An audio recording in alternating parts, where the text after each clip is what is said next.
Alright guys, welcome to a brand new episode. Now, honestly, I've done this video like 4 times already. So, sometimes you have good days and sometimes you're just trying to shoot something. You're just not catching a break. Today is one of those days. But anyways, I've got my FZJ80 series here today. Why is it called an FZJ? Because it's got the beautiful 4.5 liter inline 6-cylinder, the 1FZ I haven't taken you guys through a full rig rundown, since I've kind of restored this vehicle and got it to the point that it's at today, which I'm quite proud of actually. So I love this vehicle. I want to take you through a rig rundown today. Some of the features, some of the things I've done to this vehicle to get it to this point, what kind of mods it's sporting, what I plan to do maybe in the future, all of that coming up in today's episode.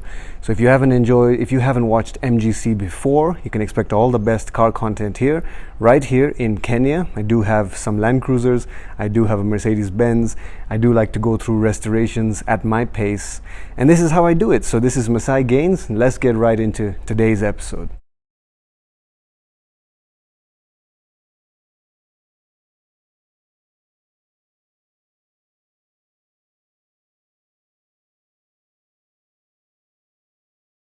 Alright, now starting right here at the front, I wanted to get up close to just get a very good look at this front end, because I remember the day that I purchased this vehicle and I remember how I was unhappy with how my front end looked. It had a bit of panel gaps, it had a bit of a mild sort of collision on one of the sides, and I knew I could get it taken care of, but I really studied it, and I really studied those panel gaps for a long time. So looking at this today, nice and clean front end. Now, this vehicle didn't come like this, so I did get headlights replaced, fog lights replaced, indicator lights replaced, but the bumper is original. This panel I also got replaced, the grille I also got replaced. So you're looking at a totally revitalized front end done by me, from the headlights to the grille to the color of the grille to brand new OEM indicator lights, and the headlights I might mention as well are OEM depot lights. So I like the look of these headlights and I got them for my vehicle. So this front end is a good old revitalized front end, and this grille even features a metal mesh going through it so that if you're in the bush, you're in some serious conditions, you can handle it very, very well. So revitalized front end, and coming to, of course, installed fenders, cut snake fenders that I got put on this vehicle, and then coming right into these beautiful wheels. These are original steel rims. These are the steel rims that came with the vehicle when I bought the vehicle. I thought they were fantastic, but I got them through a color change, and the color change of the vehicle as well, to this beautiful custom color gray. So custom color gray on my FZJ80 series, coupled with a beautiful bronze finish on 16-inch steel rims. Now, wrapped around these beautiful wheels are some fat mud terrain tires. Mud terrain tires, we're talking about a 285 75 16. So fat tire is the original size that came with the Land Cruiser 80. You guys have got to remember, most vehicles over time, they went to like 17, 18, 20 inch. I think Defenders, Land Rovers these days are on like 22 inch. I'm not a fan of that. So I'm a fan of going with the smaller size rim so you can maintain the thick tire depth. I'm a big fan of having more rubber onto the road rather than less rubber on the road. So revitalized front end, 16-inch rims wrapped with 285 75 16 mud terrain tires. The tires are nothing too special, and of course an air intake, raised air intake. So I don't call this a snorkel because it is not water sealed. Now over here what I have, of course, and it's quite clearly, this is the raised air intake, but a lot of people don't understand that this is simply a raised air intake. This is not a snorkel, guys. This is not water sealed. This is simply to get fresher air and raise my air intake higher so the engine can breathe better in those dusty conditions. Alright, so 1FZ this is the power plant, the 4.5 liter petrol engine, and just a few pointers I can give you guys over here. There's not much I can tell you. It's just that it makes just about 220 horsepower. So not bad at all considering it came out of 1990s. Obviously, if you got the engine before this, if you got the 3F, you would feel like you had a petrol that's a bit underpowered.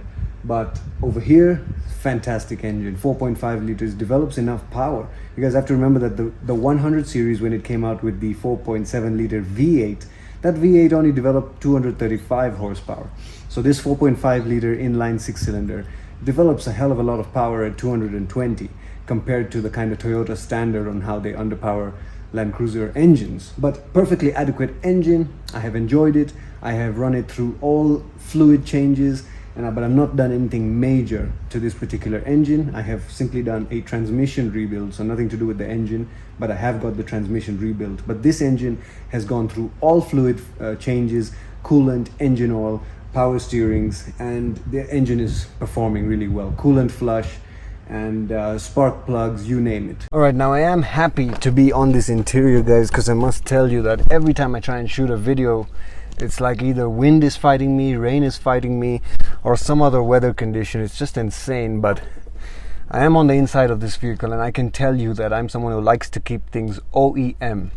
And that's exactly what this interior is. It is OEM.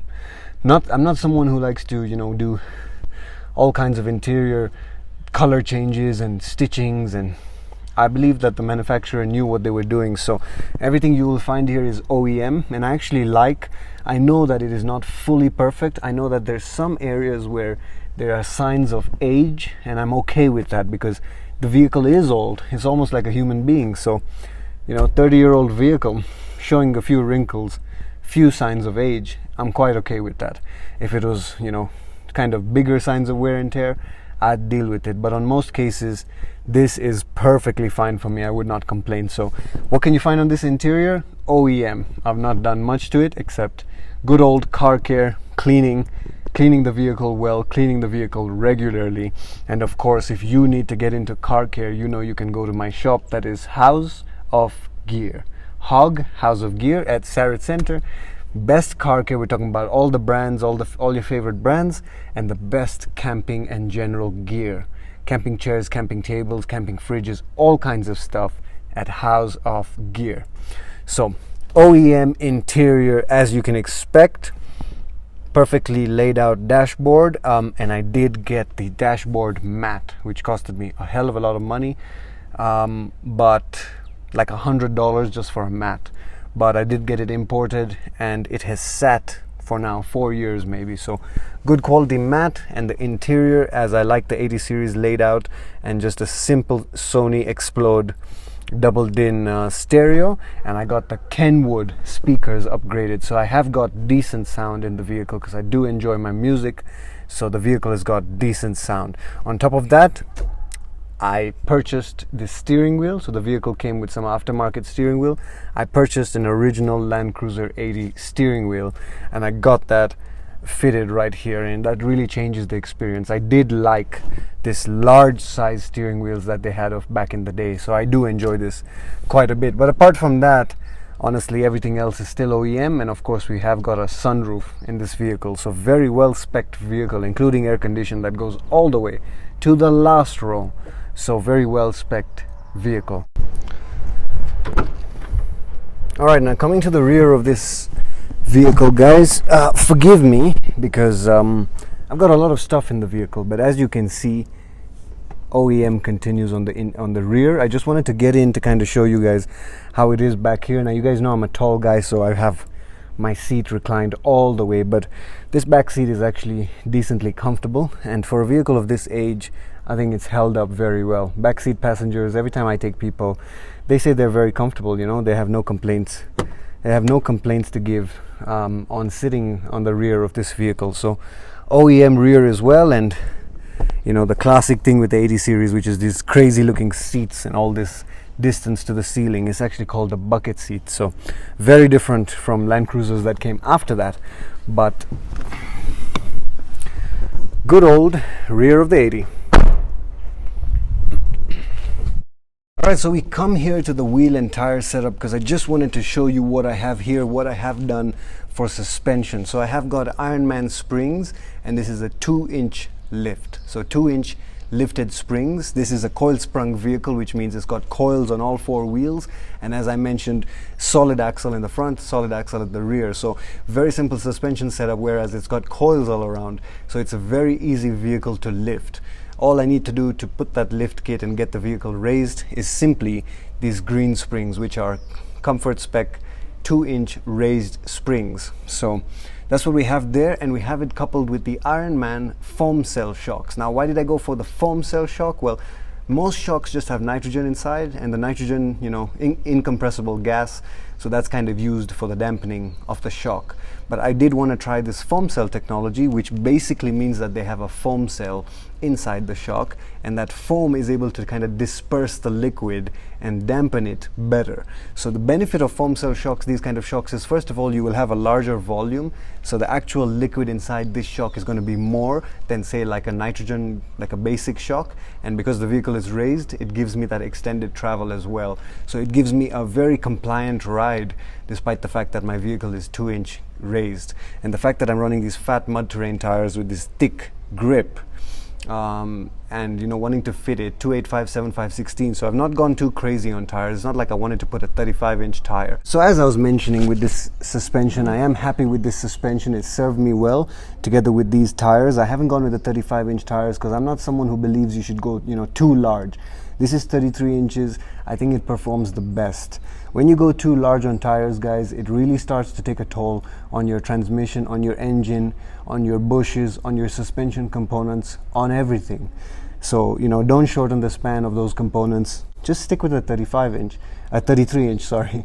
It really performs well in all occasions. Now on the rear of my 80 series, guys, not much to report on here. This is the basic rear of the 80, and I haven't changed anything except taillights, aftermarket taillights, but these are original OEM depot taillights. I did get those put in, but we're running the original bumpers, the original everything. Nothing to report here. This is all OEM. So all in all, guys, that's a quick rig rundown. Nothing crazy to report. It's not like I put a lot of mods on my vehicles, as you can see. I don't have roof racks. I don't have extra weight. I'm not trying to add a bunch of weight to these vehicles, trying to let it perform the way I know it can perform. And I'm not someone who does the whole overlanding to the fact that I need to spend a lot of money. Overlanding, going camping, going the great outdoors with your family doesn't have to mean breaking the budget.